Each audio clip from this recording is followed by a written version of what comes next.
예, 안녕하세요. 너무 늦지 않도록 빨리 끝내겠습니다. 예. 저는 고등과학원 계산과학부에 있는 이주영입니다. 예, 제가 지난 1년 반 동안 알파고 제로에 기반을 해서 바둑 인공지능을 개발했는데, 오늘은 거기에 대해서 잠시 소개를 드리도록 하겠습니다. 먼저 제가 이제 연구비를 가지고 연구를 하는데, 같이 일할 사람이 이제 많이 필요한데, 지원자가 없어서 여러 학생들, 특히 혹은 여러분들 관심 있으시면 꼭 연락 부탁드립니다. 저는 이제 여러 가지 연구를 할 때 저만의 연구 방법이 있는데, 이제 저는 이제 제가 풀려고 하는 문제를 조합 최적화 문제로 이제 바꿔서 문제를 풉니다. 이제 영어로 치면은 combinatorial optimization problem인데요. 그러니까 조합 수가 워낙 많기 때문에 variable이 늘어날 때, 변수가 늘어날 때 이제 기하급수보다 더 빠른 속도로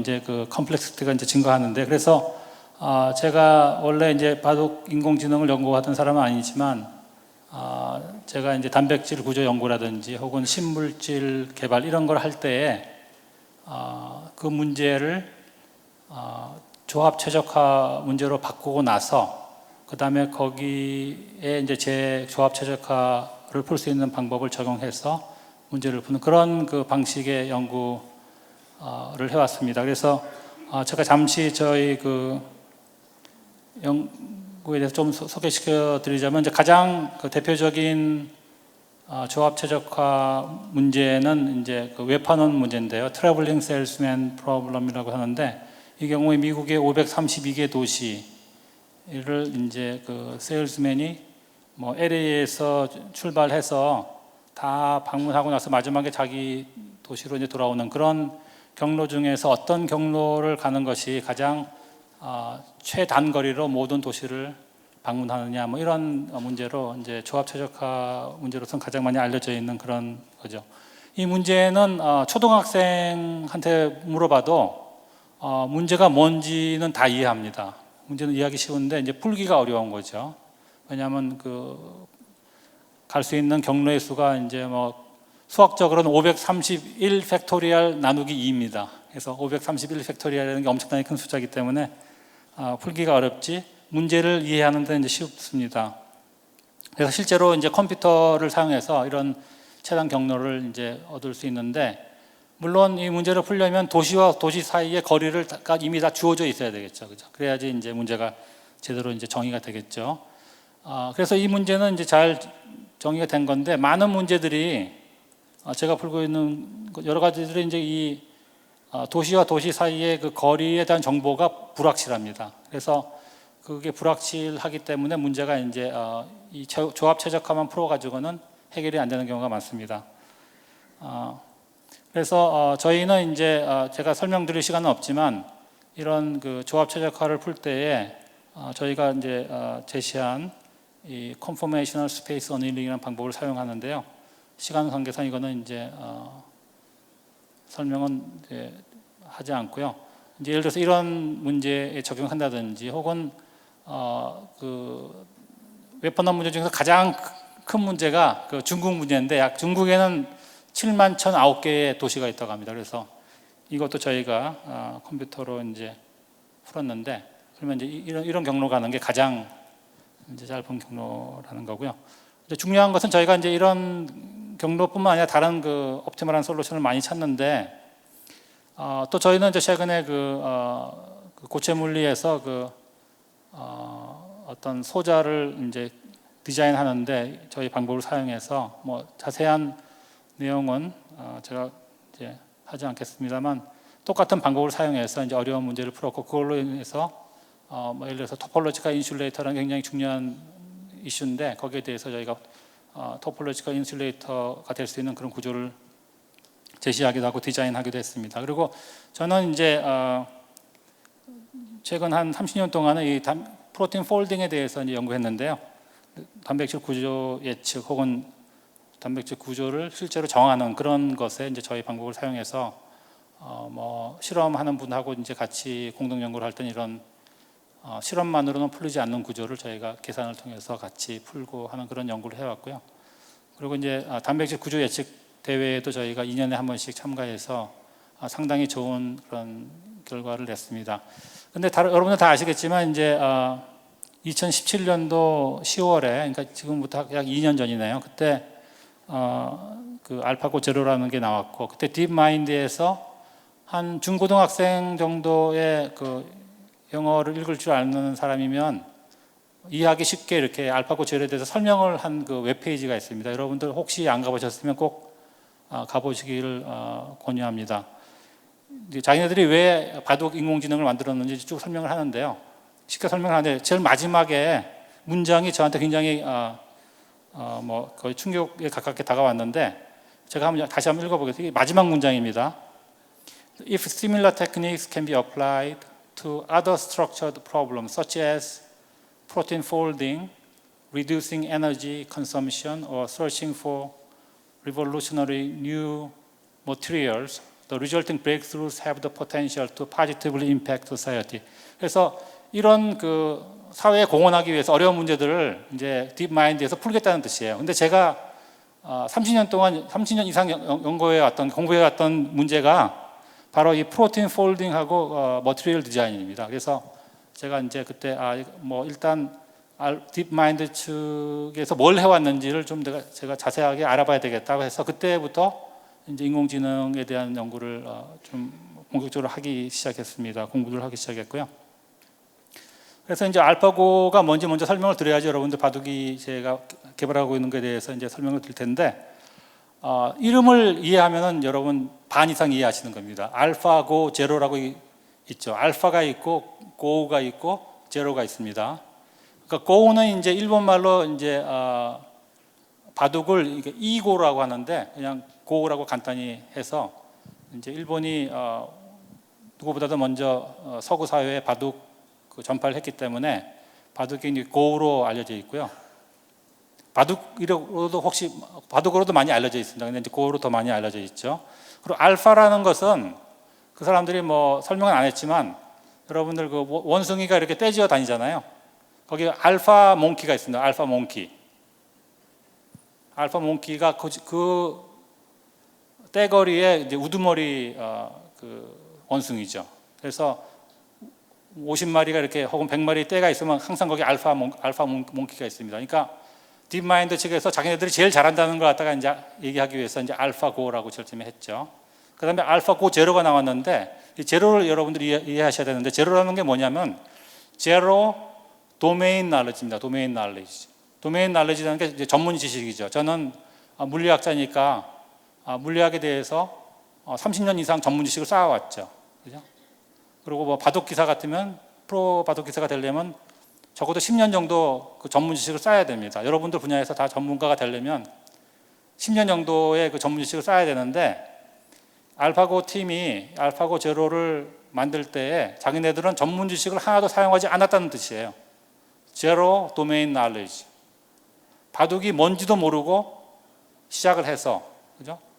여러분들 뭐 사활, 뭐 축, 뭐 단수, 뭐 장문 이런 거 하나도 가르쳐주지 않고 바둑에서 그 전에 아무도 도달하지 못한 데에 자기네들이 알파가 됐다 이런 뜻입니다. 예. 그래서 이것만 여러분들 이해하시면 뭐 다 이해하시는 건데, 그러니까 무슨 뜻이죠? 바둑뿐만 아니라 바둑에서도 전문 지식을 사용하지 않았으니까 뭐 생물학, 물리학 이런 데도 전문 지식을 사용하지 않고 최고가 될 수 있다는 걸 갖다가 이제 선전하는 거예요.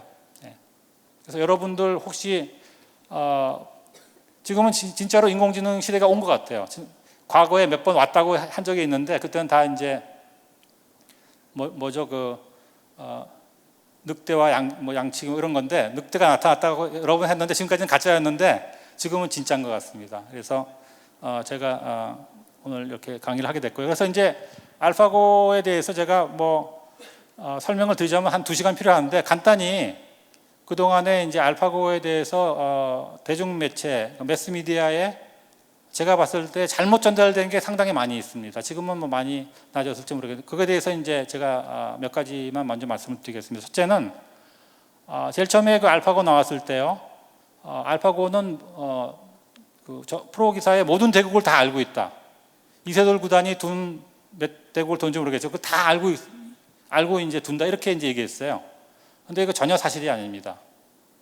실제로 알파고 제로는 말할 것도 없이 이세돌 구단과 같은 거 알파고는 전문 기사의 대국을 사용하지 않았습니다. 아마추어 고단자의 그런 기본은 사용했지만 프로 기사의 기본은 공식적으로 한 대국도 사용하지 않았습니다. 왜냐하면 아마추어의 대국은 타이잼이나 뭐 KGS 같은 데 가면은 20만 대국을 그냥 아무나 다 내려받을 수 있어요. 그래서 그걸 사용했고요. 두 번째는 뭐 그때 알파고하고 이세돌 구단하고 대국할 때 이제 이세돌 구단이 불리하다가 알파고가 이렇게 실수를 하죠. 실수를 해설자가 여러분들 이제 유튜브 다시 한번 보세요. 또 다시 한번 보시면 이제 이세돌 구단이 불리한데 알파고가 실수를 합니다. 해설자 입장에서는. 그래서 지금 역전됐나 봅니다 하고 막 다시 계산을 막 하는데 아직도 알파고가 이기고 있어요. 그래서 아니 이렇게 센 알파고가 이렇게 쉬운 실수를 한다는 게 이해가 안 되는데 실제로 알파고 논문은 2016년도 1월에 발표가 됐고요. 거기에 다 써 있는 내용입니다. 알파고한테는 손해수라는 개념이 아예 없습니다. 손해본다는 개념이 아예 없고 이긴다는 개념과 진다는 개념만 있기 때문에 뭐 손해봤다는 거는 알파고는 실제로는 이기기만 한다면 더 확실한 길로 가는 그런 거기 때문에 바둑 기사들이나 혹은 저희 매스미디어에서 그런 걸 잘못 이해하고 있었기 때문에 그런 걸 보고서 알파고의 과거 기보를 보고서 굉장히 기력이 세지 않다 이렇게 이제 오판을 한 것도 있습니다. 근데 그런 모든 내용이 3월달에 대국 2016년 3월 대국 2달 전에 이미 다 논문에 발표된 내용이고요. 여러분들이 잘 아시는 그 중국의 지금 가장 세다고 하는 텐센트사의 그 절에 있잖아요. 절에 프로젝트는 2016년도 2월에 시작했습니다. 2월에. 그리고 일본의 딥젠고 프로젝트는 2016년도 3월에 시작했습니다. 그 시작할 수 있는 이유가 이미 논문이 다 나왔기 때문에 시작할 수 있었던 거죠. 그리고 이제 이게 특히 마스터라는 그런 아이디를 가지고 타이잼과 한큐 바둑에서 60대 0으로 이제 이긴 그런 게 있죠. 2017년도쯤인데요. 60대 0으로 이겼죠. 그래가지고 그게 이제 속기로 뒀기 때문에 이게 뭐 컴퓨터한테 굉장히 너무 유리한 조건이다. 사람이 생각할 시간이 없어서 졌다. 이렇게 이제 대체로 생각을 했죠. 그래서 긴 바둑을 하면 사람이 더 유리하다. 이렇게 생각을 많이 했어요. 실제로 완전히 반대입니다. 속기로 하면 할수록 사람이 이길 가능성이 있어요. 근데 컴퓨터는 1초만 생각하고 사람은 1시간 생각하면 물론 사람이 유리하죠. 근데 똑같은 시간을 사용했을 경우에 같이 속기로 할 것이냐, 같이 장고로 할 것이냐 했을 때 사람이 이길 가능성은 속기일수록 높습니다. 알파고가 판후이라는 그 중국 기사하고 알파고 논문에 2016년도 1월 논문에 보면은 5대 0으로 이제 알파고가 이기는데요. 그거는 장고 대국이고 거기에 속기 대국이 있어요. 속기 대국을 얘기하고 있는데 거기서는 판후이가 2판을 이겼습니다. 3대 2로 판후이가 졌습니다. 그리고 이제 바둑이도 오늘 이제 이영구 프로하고 젖바둑을 두는데요. 바둑이가 이기려고 하면은 좀 긴 시간을 줘야 됩니다. 예를 들어서 뭐 1분 초 이런 식으로. 그죠? 그래서 전혀 그렇지 않고요.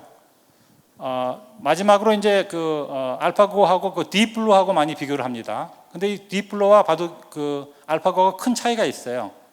보시면 딥블루는 그 당시에 1초에 이게 어떻게 되죠? 100만, 1000만, 1초에 2억 개의 그 장면을 만들어서 그걸 평가했어요. 1초에. 그러면 1분이면 뭐 120억 개 정도의 장면을 갖다가 이제 보고서 평가한 거죠. 알파고는 1초에 약 10만 개의 장면을 평가했습니다. 그러니까 장면 평가 수만 따지면 알파고가 훨씬 적죠. 근데 물론 알파고는 그 딥러닝 기법을 사용했기 때문에 장면에 대한 그런 평가가 훨씬 더 정확한 평가죠. 예를 들어서 오늘 이제 저희가 바둑이가 지금 대국을 하고 있습니다. 지금 대국을 하고 있는데 바둑이가 저희가 이제 GPU 4개를 사용해서 지금 대국을 하고 있는데요. 약 1초에 약 7,000개 정도의 장면을 이제 평가해서 이제 다음 수를 둡니다. 그러니까 1분 생각하면은 뭐 7,000 곱하기 7만 42만 정도 이제 장면을 갖다 평가하는 거죠. 그래서 그 장면 평가 수만 따지면 훨씬 더 작게 평가를 하지만 어떤 그 알고리즘이나 소프트웨어의 그 개발 발전과 딥러닝 기법으로 이제 그 어떤 브레이크스루가 온 거고요. 그래서 이제 수일기에 대해서는 제가 생략하고요. 마지막으로 요거는 제가 설명을 드리겠습니다. 알파고 제로라는 것은 이와 같은 그 objective function이 있습니다. 이거를 갖다가 이제 여기 L이라고 있죠. L은 요 텀이 3개가 있는데요. 요 앞에 2개가 중요한데 이 2개를 최적화를 해서 어떤 엔진을, 그러니까 네트워크를 이제 만듭니다. 엔진을 만드는 거죠. 바둑 엔진을. 그런데 여기서 중요한 게 이제 첫 번째 거는 이제 누가 어느 정도 유리하냐에 대해서 이제 평가하는 그런 파트고요. 밸류에 가는 거고, 두 번째 게 굉장히 중요합니다. 알파고 제로와 알파고에서 큰 차이점이 뭐냐면 이 두 번째 게 굉장히 중요한데요. 이거는 하나는 여기 파이라는 것은요. 알파고 제로가 자기 자가 대국을 할 때, 그러니까 알파고 제로는 어떻게 해서 기력이 세지느냐. 제일 처음에는 무작위로 랜덤으로 두다가 이제 기력이 점점 세지는데 어떻게 세지냐면은 여러분 복기라고 하세요. 복기. 바둑 다 둔 다음에 다시 한번 이렇게 두면서 검토하는 거 있죠. 그거를 통해서 기력이 세집니다. 근데 복기하는 방식이 조금 달라요.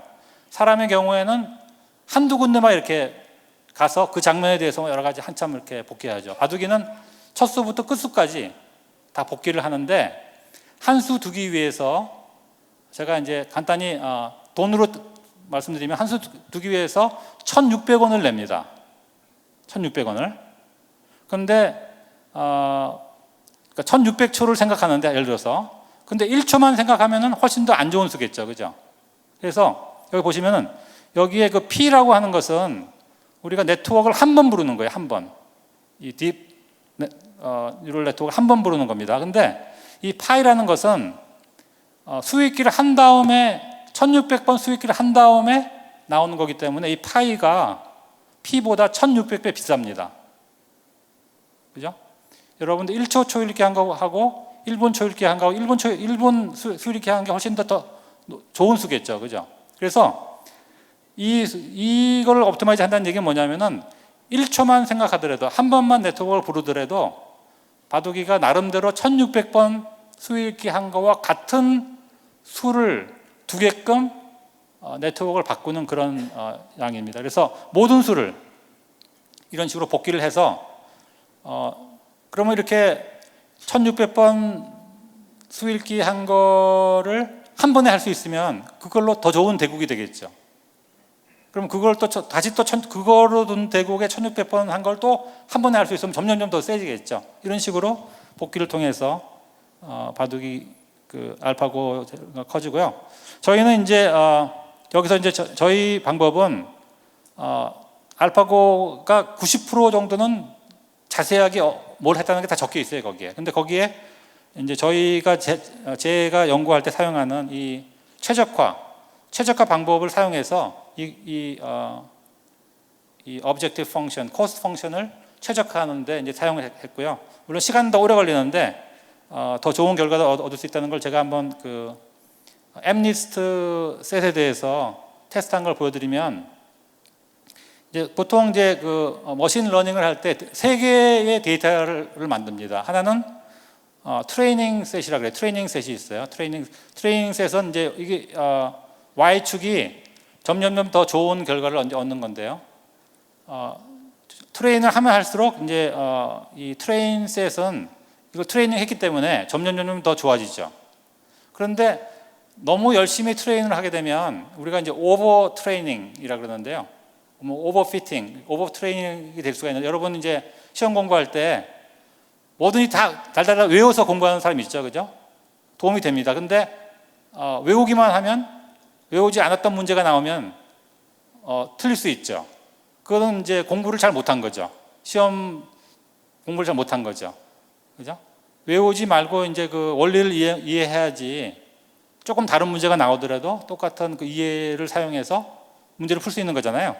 마찬가지입니다. 얘는 이것만 학습했기 때문에 맞지만 그 오버 트레이닝 되는지 알기 위해서 우리가 밸리데이션 셋을 만듭니다. 그래서 얘는 이제 좋아지다가 여기서 또 나빠지죠. 그죠? 나빠지고 이 테스트 셋은 한 번도 보여주지 않은 거기 때문에 실제로 평가할 수 있는 거죠. 그 학습이 잘 됐는지. 학습이 잘 됐는지도 보면은 여기서부터 나빠집니다. 그래서 보통은 여기서 그 트레이닝을 멈춥니다. 멈추는데 이거는 저희 그 최적화 방법을 사용해서 한 경우에 보시면은 여기 보시면 아시겠지만 이 트레이닝 셋이 점점 좋아지죠. 그런데 그 밸리데이션 셋하고 특히 테스트 셋에서 오버 트레이닝의 현상이 보여지지 않습니다. 그래서 이거는 간단한 시스템이지만 이런 방법으로 우리가 알파고 제로와 비슷한 그런 바둑이를 만드는 거고요. 이제 그러니까 작년 2월에 이미 그 프로 기사와 대국을 하면은 두 번 두면 한 판 정도 이기는 그 정도의 실력이 됐고, 이때는 이제 아직까지는 알파고 제로 형식은 아니었는데 작년 저희가 7월에 텐센트사에서 많은 그 인공지능 바둑 세계 대회가 중국에서 열립니다. 왜냐하면 중국이 지금 제일 잘하기 때문에 거기에 이제 저희가 참석을 해서 이제 7등을 했는데요. 그거 된 거고 저희가 이제 올 4월 말에 그 여러 그 지원을 카이스트나 SK로부터 지원을 받은 장비를 이용해서 바둑이 훈련을 통해 해서 4월 말에 이제 2등을 했는데요.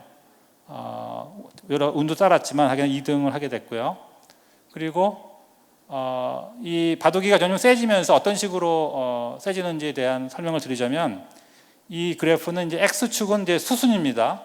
이거는 첫 번째 수, 이거는 200번째 수에 대해서 이미 알고 있는 그 대국, 프로들의 대국에 대해서 얼마나 형세 판단을 정확하게 하는지에 대해서 이제 보여주는 건데, 첫 수를 두면은 첫 수를 둬도 흑이 얼마로 이길 확률이 얼마인지, 백이 이길 확률이 얼마인지를 얘기해 줘야 되거든요. 근데 그것의 오류가, 이거는 이제 에러입니다. 에러가 50%인 거죠.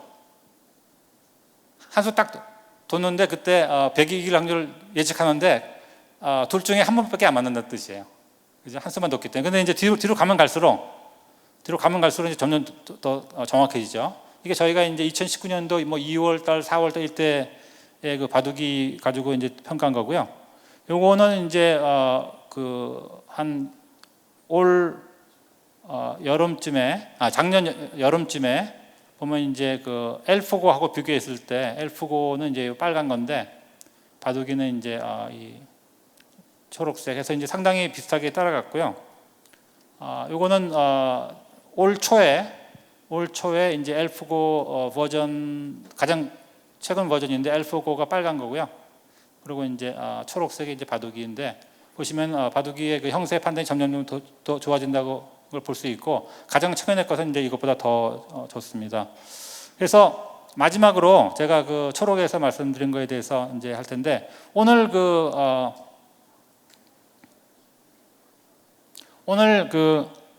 이영구 프로가 이제 굉장히 제가 감사드리는데, 그 젖바둑을 더 주기로 이제 그 동의를 해주셨는데, 그 어떤 젖바둑을 두느냐, 이제 이걸 두냐면은 여러분들 이제 바둑에 보면 이제 흑이 먼저 두잖아요. 그러니까 먼저 두는 사람이 유리하죠. 두 번째 두는 사람보다. 그렇기 때문에 흑이 먼저 두기 때문에 그 먼저 두는 게 유리하기 때문에 백에게 점수를 줘야 돼요. 그걸 갖다가 이제 일본 말로 이제 영어로는 콤이라고 그러고요. 우리나라 말로는 덤이라고 해요. 덤. 지금은 6.5점을 흑이 백에게 주는 거죠. 왜냐하면 백이 불리하기 시작하니까. 그렇습니다. 그래서 그거는 이제 그 돌로 따지면 이제 돌이 흑이 먼저 두면은 흑돌이 하나 많고요. 그다음에 백이 그다음에 두면은 흑돌의 숫자하고 백돌의 숫자가 똑같죠.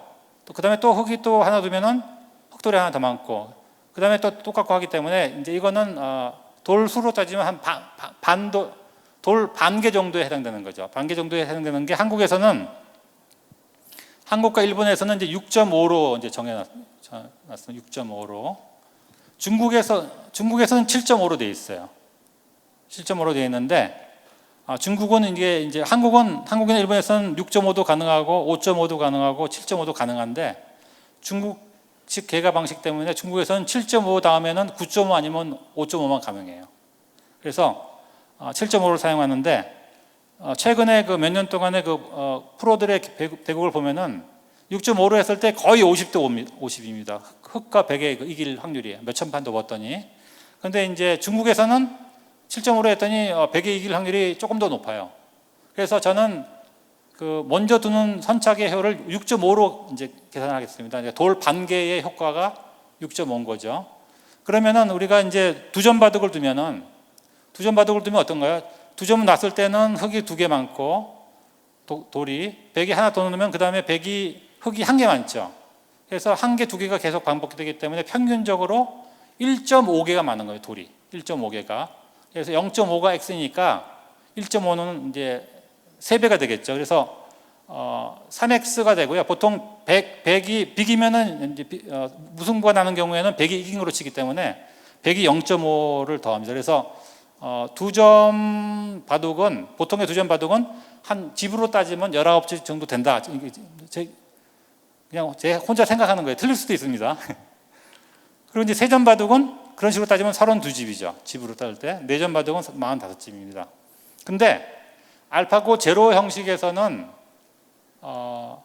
형세 판단을 할 때 집을 세지를 않고 어떤 형세 판단하는 그런 네트워크를 사용해요. 그 이제 밸류 네트워크라고 하는데요.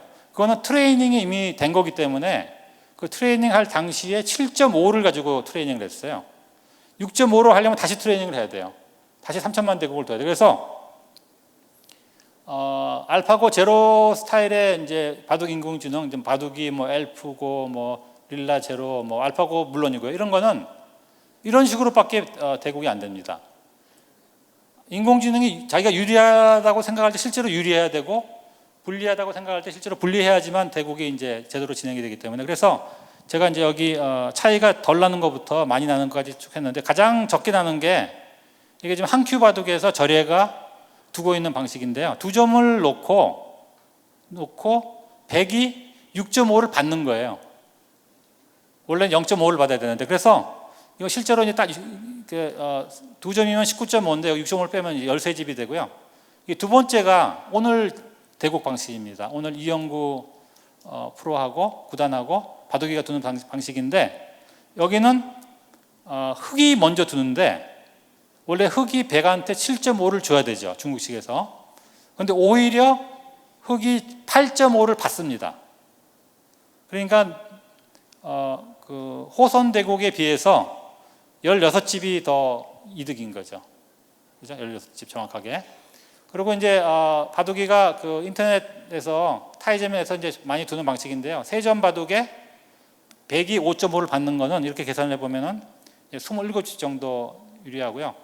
오늘 대국은 16집 정도 흑이 유리한 그런 상황에서 이제 바둑이 진행된다로 아시면 되겠습니다. 그리고 마지막으로 그럼 제가 이제 바둑이가 젖바둑을 두는 걸 많이 관찰했는데 그걸 보고서 제가 이제 내린 결론입니다. 바둑이는 젖바둑을 어떻게 두나 이거에 대해서 이제 프로 기사들이나 이제 해설하는 사람들이 좀 이상하다 이렇게 제 설명을 들어보면 아마 여러분들 이해가 될 겁니다. 바둑이는 어떻게 두느냐?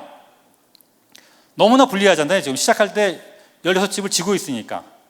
그래서 어떻게 하냐면은 최대한 싸움을 피합니다. 분리할 때 이렇게 어디 동네에 갔는데 우리 편은 2명이고 상대편은 4명이면 싸우는 게 좋지 않죠. 그죠? 최대한 이제 싸움을 하지 않고 이렇게 화해를 해야 되겠죠. 그래서 초반에 무조건 싸움을 피합니다. 싸움을 피해요. 그래서 최대한 싸움을 피하고요. 그리고 싸움을 할 수 없이 해야 되는 경우가 있어요. 해야 되는 경우가 있으면은 이때 여러분 도마뱀 작전이라고 혹시 아세요? 도마뱀이 이렇게 위험에 몰리면 꼬리만 딱 떼주죠. 그죠? 그런 작전을 씁니다. 절대 몸통을 내주지 않습니다. 그래서 꼬리를 떼주는데 떼주는 과정에서 약간 이득을 봅니다. 약간 이득을. 그래서 조금씩 따라갑니다. 그죠? 그런데 이제 사람들이 3점은 되는데 왜 4점은 안 되느냐? 똑같이 되는 게 아니냐? 이런 질문을 많이 해요. 근데 실제로 4점은 바둑이 타이젠 9단하고 하면 4점도 이기는데 프로 기사하고 하면 안 되더라고요. 그 이유가 뭐냐면은 이 도마뱀 작전이 성립이 안 돼요. 초반 4점을 두게 되니까 꼬리만 떼줄 수가 없고 아주 그냥 한 판 크게 붙어야 돼요. 그래서 거기서 이제 결사항전을 해야 되기 때문에 그런 19줄 바둑에서는 4점은 제 생각에는 알파고 제로 같은 게 한 번 더 나오지 않는 이상은 힘들다. 왜냐하면 도마뱀 작전이라는 게 통하지가 않기 때문에. 그리고 여러분들 호선으로 둘 때에 서로 흑백에 불만이 없는 진행으로 가게 되면은 바둑이는 절대 그걸 원하지 않습니다. 왜냐하면 16집을 지금 지고 있기 때문에 똑같이 백수 갈 때까지 16집이 불리하면 안 되겠죠. 그죠? 그래서 최대한 외길수순으로 되는 그런 형식의 정석은 절대 하지 않습니다. 그리고 바둑이가 많이 쓰는 전법이 이거는 이제 호선 바둑도 마찬가지인데 특히 젖바둑에서 응수타진은 엄청나게 많이 합니다. 상대방이 어떻게 받는지. 근데 거기 상대방이 받으면 거길 꼭 두겠다는 뜻은 아니에요.